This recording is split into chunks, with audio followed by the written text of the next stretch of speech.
Bridge is a 500-metre-long double bascule bridge that crosses the Port River in Adelaide. The bridge was opened on the 14th of December 1940 by Governor Malcolm Barclay Harvey. It is a rare example of its type and is listed on the South Australian Heritage Register. The Birkenhead Bridge was opened in December 1940 by the Governor of the time, Sir Malcolm Barclay Harvey. There was a big celebration. A lot of people wanted the bridge to be at Commercial Road, and that would give a direct line of access down from the city over to the Birkenhead side. But Captain Badams, who was the harbour master at the time, pointed out that if the bridge were here, the ships would be turning a bend and going through the bridge at the same time. A ship needs to be able to go in a straight line, to go through a narrow passage like a bridge, and by putting the bridge at Nelson Street, they were able to get a straight passage. There was agitation for the bridge. There were lots of people living on the other side of the bridge as well as industry, and they needed to be able to get across to Port Adelaide.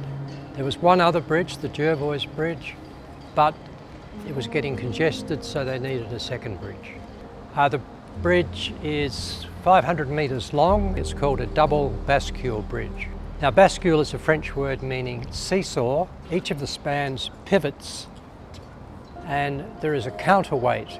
And by having a large counterweight to equal the weight of the span, it only needs a small motor to drive the bridge. And such bridges are pretty rare. A man sat in one of those two towers. He operated the mechanism for the bridge.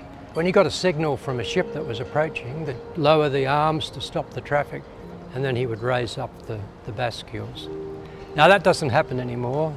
The bridge is open remotely, and you need to phone 2 hours beforehand. My favourite story of the bridge concerns, his name was Frank Shembry.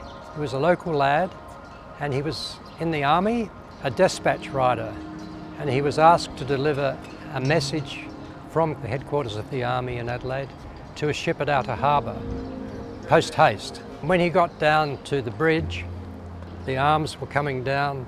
He put his head down, got under the arm, rode up the bascule as it was rising, flew across the opening, down the other side, and sped off to Outer Harbour.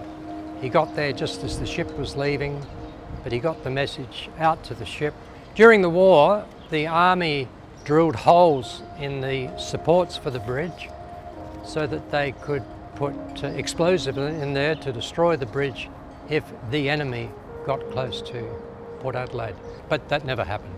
So I presume the holes are still there. I wonder.